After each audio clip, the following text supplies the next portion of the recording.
Hello friends, Meghalaya ব্লকে তৃতীয় নম্বর পর্বে তোমাদের সকলকে জানাই অনেক অনেক স্বাগত।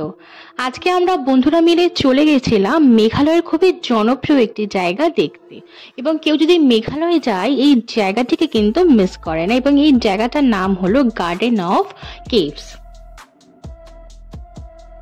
গার্ডেন অফ কেভস নামটা যেরকম মজাদার, ভেতরে ঢুকে কিন্তু আমরা বেশ রোমাঞ্চকর একটি অভিজ্ঞতা সঞ্চয় করেছি।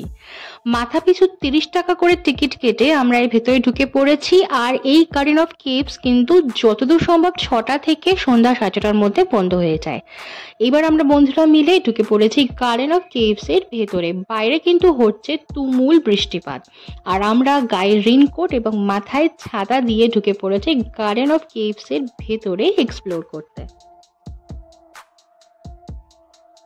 গার্ডেন অফ কেভস এর ভেতরে কিন্তু রয়েছে ছোট বড় বেশ কয়েকটা ওয়াটারফলস, এবং আমরা মেঘালয়ে ঘুরতে গেছিলাম মনসুন সিজনের একদম শুরুর দিকে, তাই বৃষ্টিপাত কিন্তু বেশ ভালো পরিমাণে হচ্ছিল এবং ওয়াটারফলসগুলো কিন্তু পুরোপুরিভাবে জলে পরিপূর্ণ ছিল।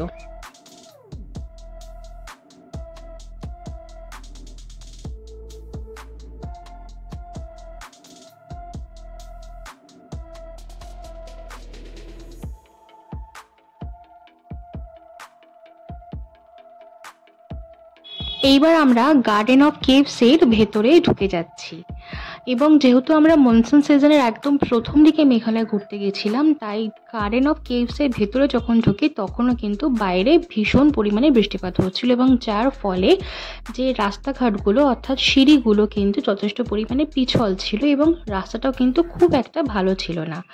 আর এই গার্ডেন অফ কেভসে রয়েছে টোটাল 11টা গুহা বা কেভস, এবং প্রত্যেকটা গুহার বাইরে অর্থাৎ এন্ট্রি পয়েন্টে কিন্তু দাঁড়িয়ে রয়েছে গার্ড, এবং আমাদের গাইড করে দিচ্ছে যে একটা গুহার ভেতরে তোমরা কিভাবে ভেতরে ঢুকবে এবং কিভাবে বাইরে বেরোবে।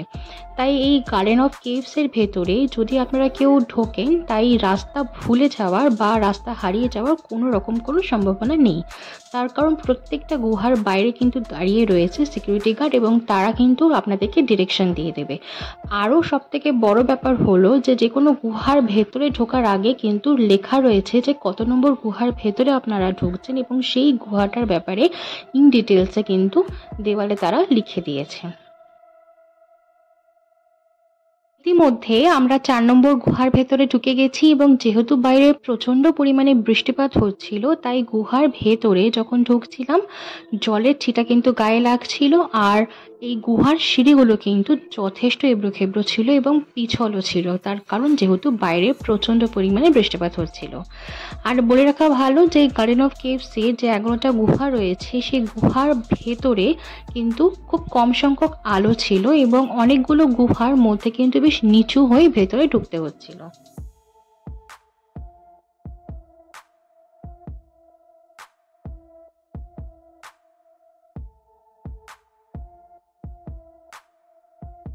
এই গার্ডেন অফ কেভস এর মধ্যে টোটাল 11টা গুহা বা কেভস রয়েছে, এবং প্রত্যেকটা কিন্তু গুহারই আলাদা আলাদা বিশেষত্ব রয়েছে। আর মেঘালয়ের যে জায়গাগুলো ভিজিটেড প্লেস, তার মধ্যে কিন্তু এই গার্ডেন অফ প্লেস খুবই জনপ্রিয়। তাই আপনারা যদি মেঘালয়ে ঘুরতে যান, অবশ্যই কিন্তু আপনাদের বাকেট লিস্টে এই গার্ডেন অফ কেভস এই জায়গাটি কিন্তু রাখবেন অবশ্যই। এবার আমরা ওপর দিকে উঠে এসেছি, অর্থাৎ গার্ডেন অফ কেভসে টোটাল যে 11টা গুহা রয়েছে, সেই 11 নম্বর গুহা 10 নম্বর গুহা আমরা ঢুকতে চলেছি, এবং দেখতেই পাচ্ছেন বাইরের দিক থেকে কিন্তু প্রবলভাবে ওয়াটারফলস ওপর থেকে নিচের দিকে নেমে পড়েছে। মনসুন সিজনে মেঘালয় ঘুরতে যাওয়ার কিন্তু মজাটাই একটা অন্য রকমের। একদিকে রয়েছে গ্রিনারি, এবং অন্যদিকে রয়েছে মনসুন সিজনের জন্য ওয়াটারফলসগুলোর তীব্র জলপ্রপাত। সব মিলে কিন্তু রোমাঞ্চকর একটা অভিজ্ঞতা আমরা সঞ্চয় করেছি। ভিডিওটি সম্পূর্ণ দেখার অনুরোধ রইল, আর যদি ভিডিওটি আপনাদের এক ফোঁটা ভালো লেগে থাকে তাহলে কিন্তু লাইক, শেয়ার অ্যান্ড চ্যানেলটিকে সাবস্ক্রাইব করতে ভুলবেন না। সকলে ভালো থাকবেন, বাই।